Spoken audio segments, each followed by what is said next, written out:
50 টাকা। কোথায়? দোতলায় রয়েছে।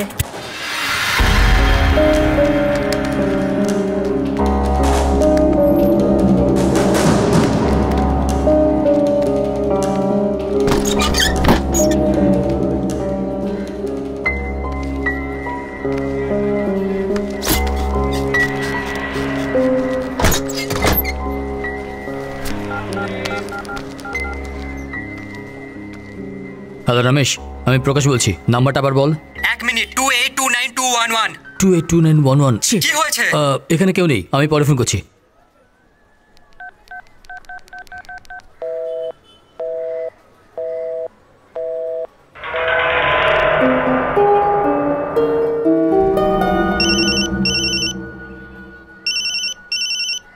হ্যালো। হ্যালো প্রকাশ, আমি প্রকাশ বলছি। তোমার মতো রিপোর্টাররা যদি একটা ক্লু পায় তাহলে কেসের গভীরে ঢুকে যায়। সন্ধ্যার সঙ্গে দেখা করার জন্য ছটফট করছো। কি হলো, জায়গাটা খালি আছে তাই না? পারলে নগরমাতার মন্দিরের বস্তিতে চলে এসো। ওখানে মদন নামের একটা লোক থাকবে, ওকে জিজ্ঞেস করো।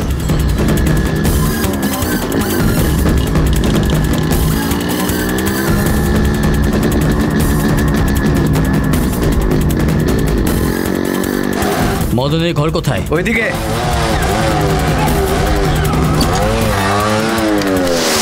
এখানে মদনের ঘর কোথায়? ওই সামনে একটা।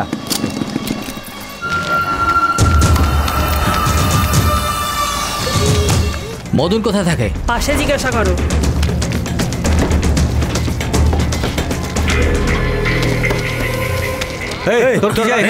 মদন কোথায়?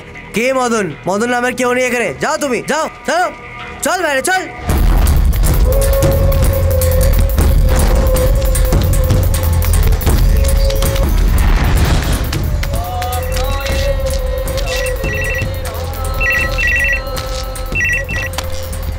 হ্যালো, কে বলছেন? ওখানে প্রকাশ নামে একটা লোক এসেছে, ওকে ফোন দাও। ভাই, আপনার নাম প্রকাশ কি? আপনার ফোন আছে। হ্যালো। কি প্রকাশ? সঞ্জয় কোথায়? যেখানে ও নেই সেখানেই ওকে খুঁজছো। এখনই তুমি পুরুষোত্তম লজে যাও। কোথায়? Purushottam lodge, room number 224।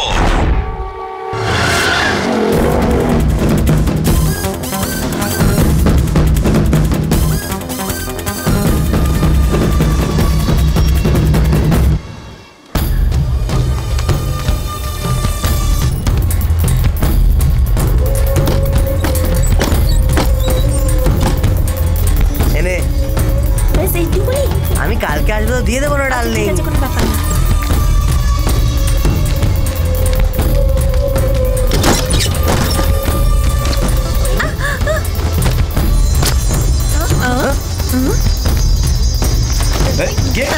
কি চাই?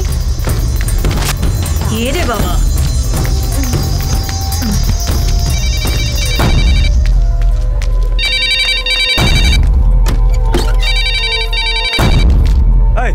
কোথায় আছিস? কে কথা বলছো?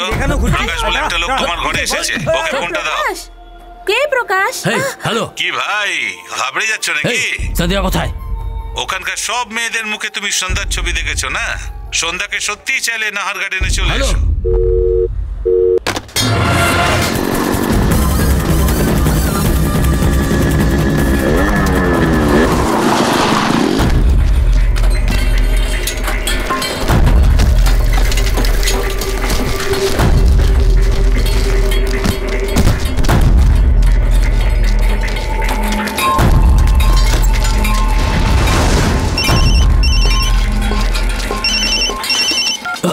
হ্যালো প্রকাশ, আমি চন্দ্রশেখর বলছি।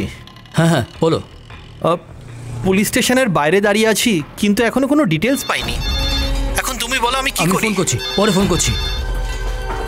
হ্যাঁ ভাই, দিল্লি থেকে লরি আসছে, তাড়াতাড়ি মালগুলো খালি করো। আমার দোকানের ফোন তুমি কেন উঠিয়েছো? চলো এখান থেকে। হ্যালো, হ্যাঁ একটা লরি পাঠাচ্ছিলেন না আপনি, ওটা কি হলো বলুন? হ্যাঁ আপনি চিন্তা করবেন না। স্যার, আমি কল ব্যাক করছি। হ্যাঁ লরি পাঠান, ঠিক আছে।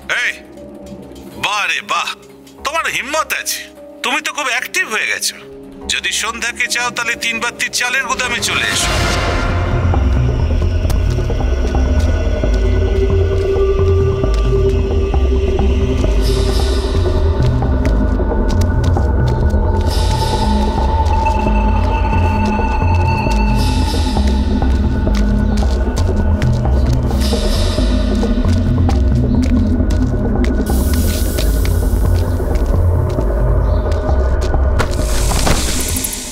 হ্যালো,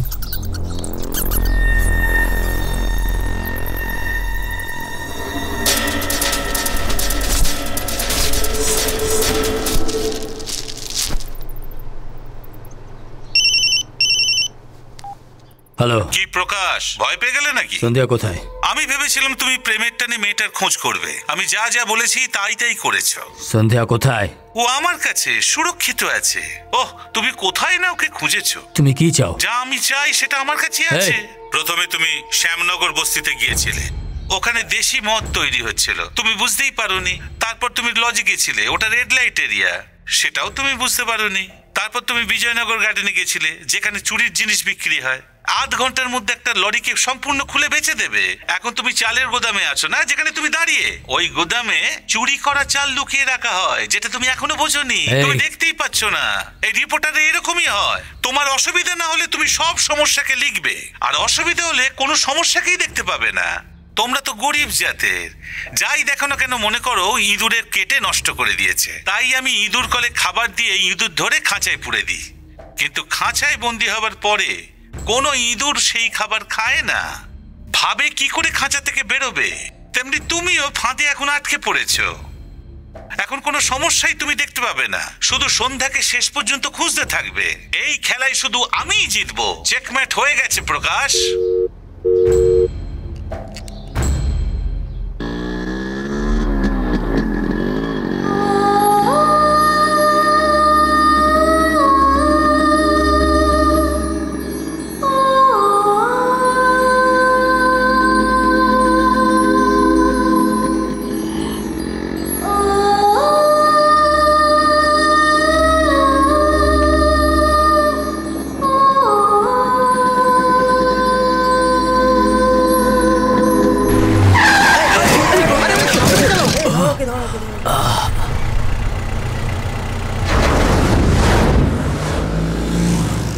হ্যাঁ বাবা, মেয়েটার সন্ধান কি পেলে?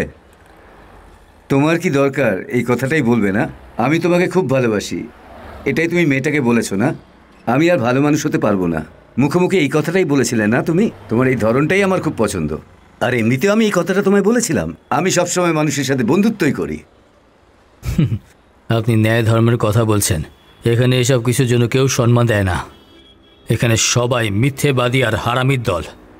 এরা বলে কিছু আর করে কিছু। এই দেশের সমস্ত নদীতে জল প্রবাহিত হয় আমরা বলি, কিন্তু শুধু এক কলসি জলের জন্য আমরা কষ্ট পাই। শুধু মনে হয় এখানে জল বেশি আছে, কিন্তু আসলে নেই। দুনিয়ার বড় লোকদের যদি গণনা করা হয় 50-এর মধ্যে 10 জন ভারতীয়, কিন্তু এক বেলা খাবারের জন্য অনেকে কষ্ট পায়। 52 কোটি লোক দরিদ্র সীমার নিচে। এখানে অনেক টাকা আছে, শুধু দেখতে পাওয়া যায়, কিন্তু আসলে নেই। এই যে আমাদের দেশ স্বাধীন, যা কিছু বলা যায়, যা কিছু লেখা যায়, কিন্তু আসলে এটা সত্যি না। কিন্তু ক্রাইমের উপরে যদি ফিল্ম বানানো হয় তাহলে সেটা রিলিজ হয় না, আর যদি পেপারে লেখা হয় পেপারের এডিটরকে রাতারাতি কয়েদ করা হয়। এখানে স্বাধীনতা শুধু দেখা যায়, কিন্তু আসলে নেই। আমি কি ভুল করেছি? আমি যা চোখ দিয়ে দেখেছি আর শুনেছি ওইসব আমি লিখেছি, তার জন্য এত বড় শাস্তি আমি পেলাম। সেই জন্য আমি যে মেয়েটাকে ভালোবেসেছি, সে আমার সব সময় সাথেই ছিল, তাকে আমি হারিয়ে ফেলেছি। এখানে ভালো মানুষেরা থাকতে পারবে না। এরম ভাবেই আমি ছোটবেলা থেকে ভালো মন্দ কাজ করতে থাকি। আমি ভালোভাবে বাঁচতে শিখেছি, কারণ আমি তোমার মতো ভীতু ছিলাম না। এদেশের ভুলটা কি জানো তুমি? আমাদের মতো মানুষেরাই জিতবে, এটাই সুনিশ্চিত। তোমাদের মতো লোকেরা ভয় পেয়ে যায়, আর ওই লোকেরা হেরে যায়। তোমার ভালোবাসাটা সত্যি? তুমি তো একজন বিশ্বাসী মানুষও, ভালো মানুষও তো। তাহলে নিজে নিজেকে ভরসা করতে শেখো যে আমি অবশ্যই জিতবো।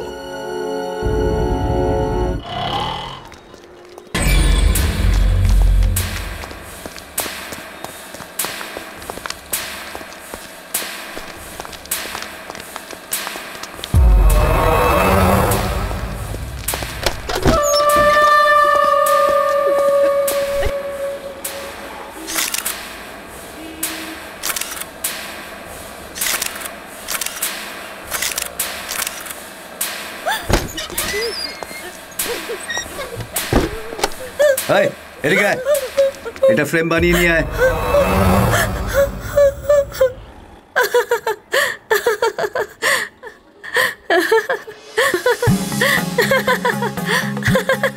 তুমি তো খুব ইন্টেলিজেন্ট মেয়ের মতো কথা বলো, তাহলে এই কার্টুন দেখে বাচ্চাদের মতো হাসছো কেন? হাসাটা কি অপরাধ? এই ধরনের কার্টুন ক্যারেক্টারকে, ইনফ্যাক্ট টম অ্যান্ড জেরিকে যে ডিজাইন করেছে, ওয়ার্ল্ড ডিজনিরই তো বেশি বয়সের মানুষ হবে। ওহো, দেখো না, টি শার্টটাও খারাপ করে দিয়েছো তুমি। ভালো করে দেখো, আরো লেগে যাবে।